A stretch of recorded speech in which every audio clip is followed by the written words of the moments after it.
मेहमानों के जो इंतजाम है उनके लिए स्वागत के वो भी दिखाई दे रहे हैं। लेकिन पहले आप देखिए जॉर्जिया मेलोनी को आप देख रहे हैं, इटली की पीएम पहुंची और पूरा डेलीगेशन यहाँ अमेरिका के सीनेट से जुड़ा यहाँ पहुंचा है उनका स्वागत करने के लिए। तो ट्रंप के मेहमान शपथ ग्रहण से पहले कैसे पहुंच रहे हैं ये तस्वीरों में आप देख पा रहे हैं। लेकिन ऐसे कौन से खास मेहमान हैं जो आने वाले हैं, क्योंकि लिस्ट बहुत लंबी है।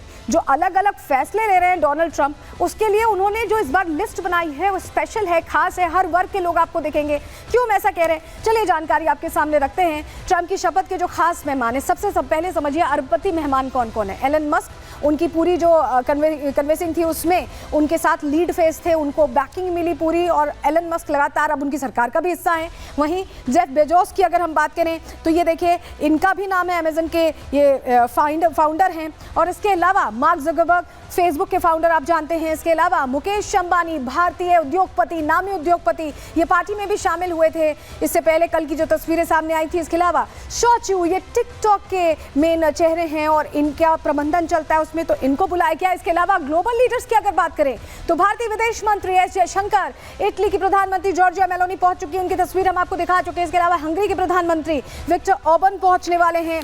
वहीं अगर बात करें अर्जेंटीना के राष्ट्रपति जोवियर माइली, तो इन्हें भी इनवाइट आया है। इसके अलावा चीन के उपराष्ट्रपति हान जेंग भी पहुंच रहे हैं। अमेरिका के जो लीडर्स हैं वो तो इसका हिस्सा रहेंगे ही, क्योंकि जो बाइडेन इनसे अब शिफ्ट हो रहा है टेन्योर, तो ये रहेंगे। कमला हैरिस रहेंगी। इसके अलावा बराक ओबामा की भी मौजूदगी रहेगी। कमला हैरिस उनकी प्रतिद्वंदी और बराक ने कमला को बहुत सपोर्ट किया। बिल क्लिंटन पूर्व राष्ट्रपति, इसके अलावा जॉर्ज डब्ल्यू बुश, पूर्व राष्ट्रपतियों की जो पूरी लिस्ट है, हिलेरी क्लिंटन, ये सारे लोग मौजूद रहने वाले हैं इस शपथ ग्रहण में। और रात को 10:30 बजे ये शपथ ग्रहण होने वाला है। और चलिए मुकेश अंबानी की जरा तस्वीर दिखाते हैं, ये कल की तस्वीर है। शपथ ग्रहण में विशेष मेहमान के तौर पर मुकेश और नीता अंबानी को यहाँ देख पा रहे हैं। इससे पहले जो पार्टी की गई थी उसमें यहाँ हिस्सेदारी उनकी रही और मुकेश अंबानी और नीता अंबानी यहाँ मौजूद रहे। ये तस्वीर आपको दिखा रहे हैं, ये एक दिन पहले की तस्वीर है और कल ये तस्वीरें सामने आई थी और आज शपथ ग्रहण में भी ये हिस्सा रहने वाले हैं। लेकिन अवैध घुसपैठ पर बहुत ज्यादा वोकल रहे हैं डोनाल्ड ट्रंप, इसको लेकर फैसला करने के मूड में भी दिखाई दे रहे हैं।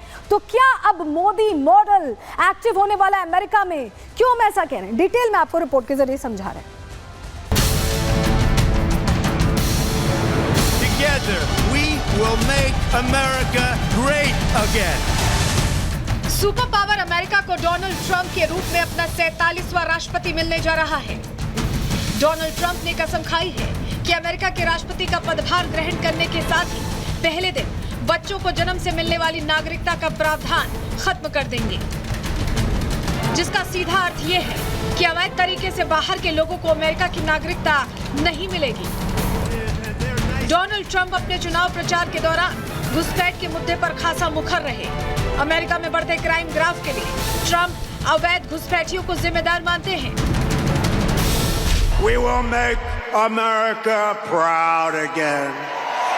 We will make America safe again. Trump के ऐसे बयानों से अमेरिकियों ने उन पर एक बार फिर भरोसा जताया है। साथ ही अमेरिका में रह रहे लाखों अवैध प्रवासियों में डर का माहौल है। But we will quickly reestablish control of our sovereign territory and borders. We will expel every single illegal alien, gang member, and migrant criminal operating on American soil. Washington post की रिपोर्ट को माने तो चुनाव के दौरान Trump ने घुसपैठ के मुद्दे पर विशेष वादे किए थे। साथ ही इन वादों पर पहले दिन से काम करने का इशारा भी दिया था। ऐसे में उम्मीद जताई जा रही है कि शपथ ग्रहण के बाद सबसे पहले ट्रंप इसी मुद्दे पर अपना ध्यान केंद्रित करेंगे और अवैध रूप से रह रहे लोगों के खिलाफ कोई बड़ा आदेश पारित करेंगे।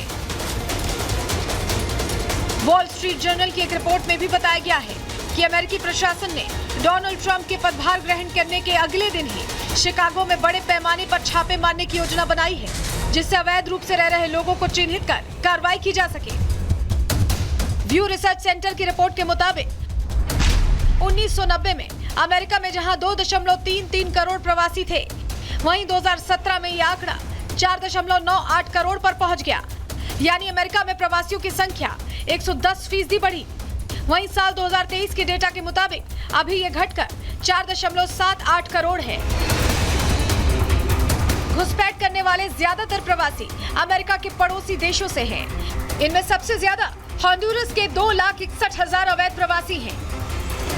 इसके बाद ग्वाटेमाला के 2,53,000 अवैध प्रवासी शामिल हैं। वहीं एशियन देशों में सबसे ज्यादा चीन और पाकिस्तानी अवैध प्रवासी अमेरिका में रह रहे हैं, जो पड़ोसी देशों के रास्ते अमेरिका में दाखिल हुए हैं।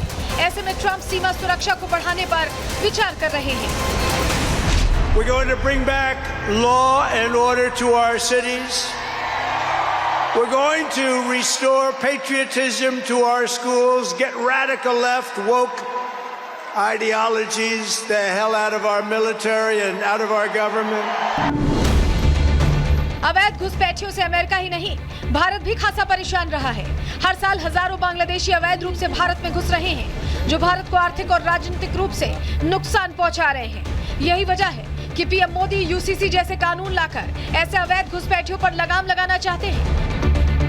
मोदी सरकार ने दिल्ली से लेकर देश के अलग अलग राज्यों में अवैध घुसपैठियों के खिलाफ मुहिम भी छेड़ रखी है।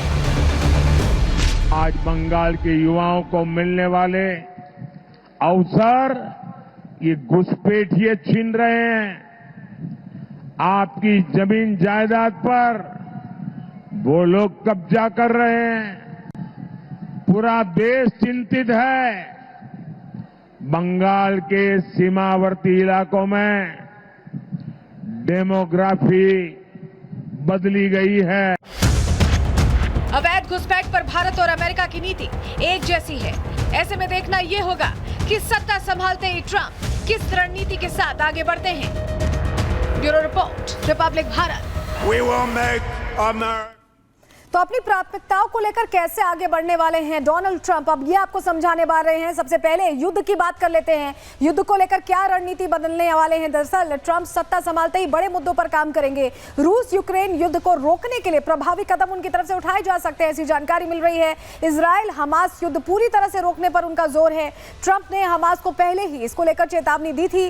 20 जनवरी को पहले बंधकों को छोड़ने की चेतावनी उनकी तरफ से दे दी गई थी और अब इजराइल और हमास के बीच सीज फायर जारी है। मुस्लिम देशों से आवागमन पर प्रतिबंध लगा सकते हैं। कहा जा रहा है कि लीबिया, सीरिया, यमन और सूडान जैसे देशों पर नकेल कसने की तैयारी है।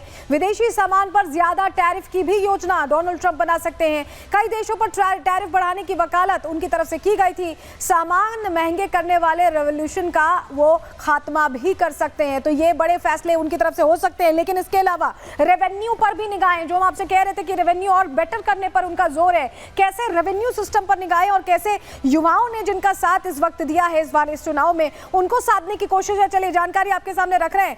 दरअसल शपथ से पहले ट्रंप ने टिकटॉक पर बयान दे दिया है। टिकटॉक को लेकर बीच में खबरें थी कि बैन लगाया जाएगा, लेकिन यूएसए अब उसका मालिकाना हक लेना चाहता है क्योंकि बहुत प्रॉफिटेबल है। टिकटॉक पर 50% यूएस की हिस्सेदारी की बात यहां डोनाल्ड ट्रंप करने वाले हैं। अमेरिका में टिकटॉक फिलहाल बैन नहीं है। बीच में खबर आई थी कि बैन है, लेकिन ऐसा नहीं है। कंपनी ने रिस्टोर कर दी है टिकटॉक की सर्विसेज अमेरिका में और ऐसे में 17 जनवरी को बैन लगाने का आदेश आया था। क्यों यह आदेश आया था ये भी आपको बता रहे हैं। सुप्रीम कोर्ट ने सुरक्षा का हवाला देकर बैन किया था, लेकिन आज टिकटॉक के मालिक यहां पर पहुंच रहे हैं, शाचियू, जो कि ट्रंप के मेहमान भी हैं और ऐसे में अब 50% हिस्सेदारी को लेकर बात हो सकती है। लेकिन